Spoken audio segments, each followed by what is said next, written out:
اب مسئلہ جو میں بتا رہا تھا وہ یہ ہے، دو مسئلے میں بتاتا ہوں، ایک نماز کا ہے، ایک وضو کا ہے۔ اکثر لوگوں کی یہ شکایت بھی میرے پاس آتی ہے، استنجا کر کے آئے، پیشاب کر کے باہر آئے، وضو کرنے کے لیے بیٹھے تو ایسا لگ رہا ہے کہ قطرہ ٹپک رہا ہے یا پیشاب کا قطرہ پھر سے نکل گیا۔ ایسے کئی لوگوں کو ہوتا ہے، پھر گئے وہ، پھر دھو کر کے آئے، پھر لگا کہ نہیں پیشاب کا قطرہ نکل رہا ہے۔ یہ اطمینان نہیں ہوتا کچھ لوگوں کو۔ حالانکہ استنجا کریں آپ، پورا اس میں استبرا ہے، یعنی کھانس کر کے ہو یا اٹھ کر کے، بیٹھ کر کے، پیر کو موڑ کے، کسی بھی طرح سے آخری قطرہ نکال دیں، یہ ٹھیک ہے۔ لیکن اس کے بعد آپ وضو کرنے کے لیے آئے، تب یہ وسوسہ آ رہا ہے، پیشاب کا قطرہ نکلا، پیشاب کا قطرہ نکلا۔ اب کیا حکم کیا ہے آپ کے لیے؟ ایک نمبر 1 یہ وضو کا مسئلہ، اس کا بھی حکم میں بتاؤں۔ دوسرا مسئلہ سن لیں، نماز 4 رکعت ظہر کی پڑھنے کے لیے کھڑے تھے، یا 4 رکعت عصر یا عشاء کی، 2 رکعت پڑھے، تیسری رکعت میں کھڑے ہوئے تھے، اب شک ہونے لگا کہ دوسری ہے کہ تیسری ہے۔ تیسری میں کھڑے تھے، یہ شک ہونے لگا یہ چوتھی ہوگی کہ تیسری ہوگی۔ ایسا ہوتا ہے بہت سارے لوگ۔ نماز کا ایک مسئلہ یہ ہے، آپ وضو کا ہے، دونوں کا حکم کیا ہے اس سے میں آپ کو اپنی زندگی کے متعلق بتاؤں گا۔ پہلا والا جو مسئلہ ہے پیشاب کے قطرے کا، پہلی مرتبہ ایسا کبھی ہوا ہے تو جاؤ دھل لو۔ ایک بار ایسا ہوا کہ پیشاب کا قطرہ ٹپکا ہے یا لگ رہا ہے، جاؤ دھل کے آ جاؤ۔ پھر ایک مرتبہ ایسا ہوا ہے کہ وضو کرنے بیٹھا ہوں، ایسا لگا کہ پیشاب کا قطرہ ٹپک گیا، جاؤ دھل کے آؤ، اور اتنا حصہ جہاں کپڑے میں لگا اس کو بھی دھل لو۔ تیسری مرتبہ بھی ایسا ہوا ہے، دھل لو۔ اب اس کے بعد شریعت کہتی ہے اب نہیں جانا اس کے بعد۔ اب وضو کے لیے اگر بیٹھو گے، تمہیں لگ رہا ہے کہ پیشاب کے قطرے ٹپک رہے ہیں، ٹپکنے دو۔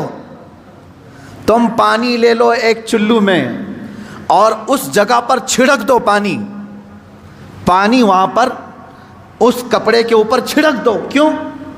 اس لیے کہ کہا گیا ہے کہ بعد میں اگر تمہیں وسوسہ بھی آنے لگے تو یوں سمجھ لو یہ پیشاب کا قطرہ نہیں بلکہ میرا چھڑکا ہوا پانی ہے، میرا چھڑکا ہوا پانی۔ اچھا ایسا کیوں کرایا گیا؟ شک تو ہو رہا ہے۔ سنیں فقہائے کرام نے فرمایا اے بندے تجھے عبادت اللہ کی کرنی ہے۔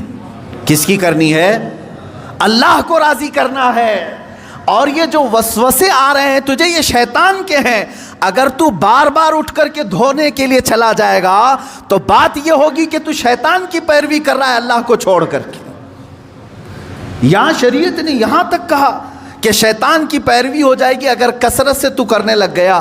جب شیطان وسوسہ ڈالا اٹھ گئے، جب شیطان شک ڈالا پھر اٹھ گئے۔ بار بار اگر خیال آ رہا ہے تو اس پر عمل کرنا جائز نہیں۔ پانی چھڑک لو اور کہو میں شیطان کی پیروی نہیں کروں گا، میرے مولا کی عبادت کروں گا۔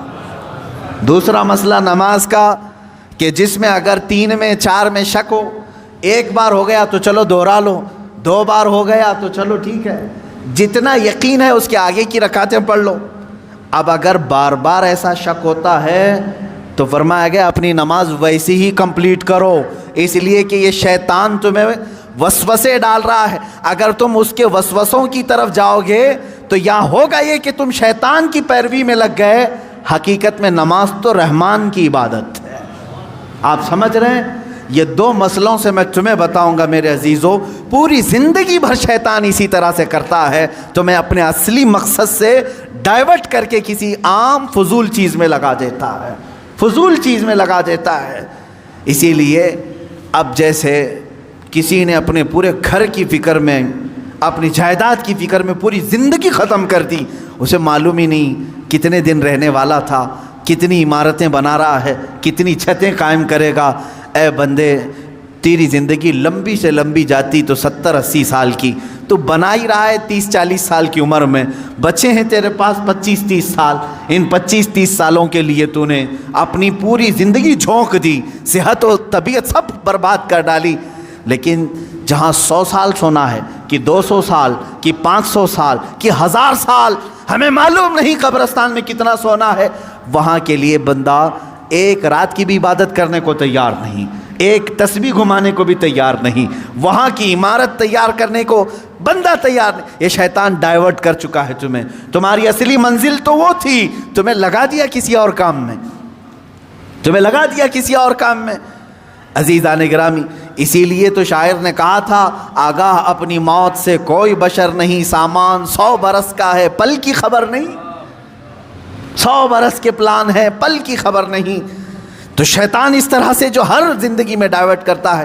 اب میں آپ کو بتاؤں ایک چیز، جن چیزوں کو ہم سمجھتے ہیں کہ یہی کل ہے دنیا میں، نوجوان یہ سمجھتا ہے کہ ایک خوبصورت لڑکی مل جائے پوری زندگی ہے، دیکھو اسی پر تو شعر و شاعری کرتا ہے، اسی پر تو پوری محبت کے نغمے گاتا ہے، اسے معلوم نہیں کتنے دن کیا یہ عائش ہے۔ اور کچھ لوگ یہ سمجھتے ہیں کہ مال، گاڑی، کار، بنگلہ ہو جائے یہی سب کچھ ہے۔ تقریباً انہی میں ہم سب دوڑ رہے ہیں، انہی میں ہم دوڑ رہے ہیں۔ ایک بادشاہ نے اعلان کیا کہ آج میری عنایتوں کا دریا جوش میں ہے، میں خوب عطا کروں گا۔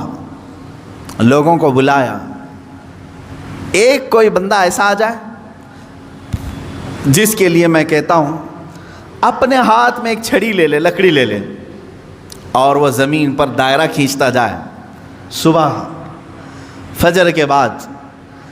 اب وہ دائرہ کھینچتا کھینچتا سورج کے ڈوبنے سے پہلے پہلے تک جتنا دائرہ کھینچ لے گا وہ پوری زمین اس کے نام پہ کر دوں گا۔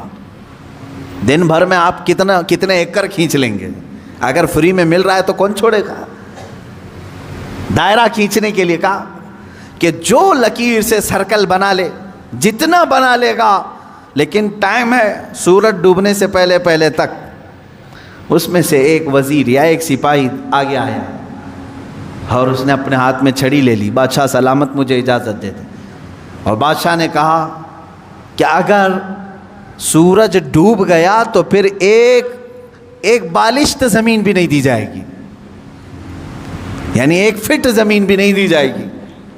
ہاں، سورج ڈوبنے سے پہلے پہلے تک یہاں پر دائرہ مکمل کر۔ اب وہ نکلا چھڑی لے کر کے، لکیر کھینچتے کھینچتے، اسے بہت بڑی زمین چاہیے تھی، اتنی بڑی کہ اس سلطنت میں کسی کی نہ ہو۔ جب فری میں مل رہی ہے، کھینچتا کھینچتا وہ گیا، کافی دور تک چلا گیا، دوپہر ہو گئی، تھک گیا، کچھ دوڑا کچھ چلا۔ اب جب دوپہر ہو کر سورج ڈھلنے لگا تو اس نے سوچا واپس ہو جاتے، چونکہ جہاں سے میں دائرہ کھینچا ہوں وہاں تک لا کر کے لکیر کو ملانا ہے، اتنی زمین میرے نام پہ۔ اب واپس ہوا، اب یہ کتنے کلومیٹر کی زمین گھیرا تھا واللہ عالم، دوڑا تھا اس نے صبح سے لے کر دوپہر تک، نہ کھانا ہے نہ پانی ہے، دوڑ رہا تھا۔ دوڑتے دوڑتے سورج پیلا ہو گیا، عصر کا وقت آ گیا۔ اب اس نے دیکھا کہ بادشاہ کا محل اور سپاہی سب قریب نظر آ رہے ہیں، دل میں ٹھنڈک ہو گئی، میں پہنچ جاؤں گا، سورج کے ڈوبنے سے پہلے پہلے میرے بگننگ پوائنٹ جو ہے جہاں سے سٹارٹ ہوا تو وہاں تک پہنچنا ہے مجھے۔ لیکن تھک گیا تھا، اعضا جواب دے رہے تھے، نڈھال ہو گیا، شاید آدھا کلومیٹر یا 1 کلومیٹر باقی رہ گیا ہوگا، چلنے کی سکت نہیں رہی۔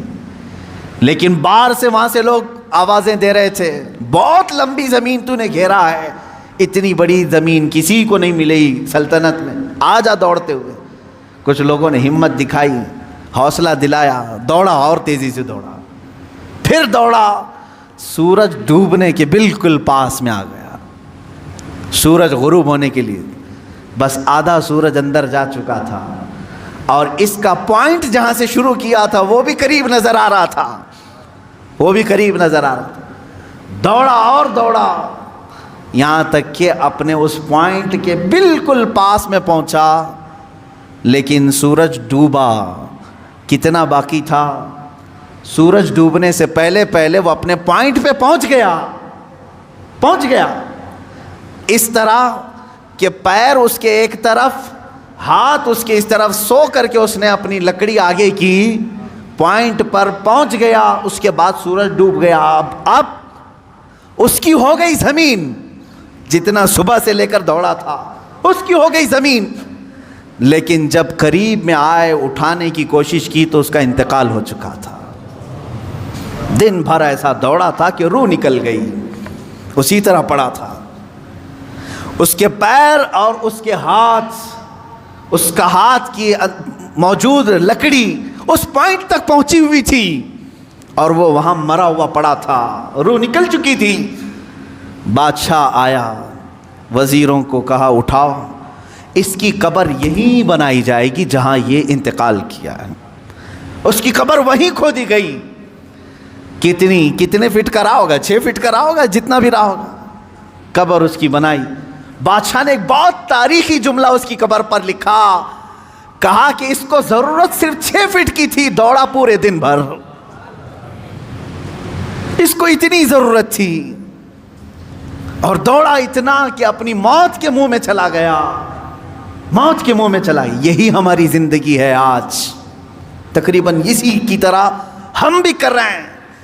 اتنا دوڑ رہے ہیں، پتہ ہی نہیں چلتا کہ کہاں موت آ گئی. تمہیں ان تمام چیزوں کی ضرورت ہی نہیں تھی جس کے پیچھے پڑے ہوئے ہو. سب تو اللہ نے لکھ کر کے بھیجا ہے.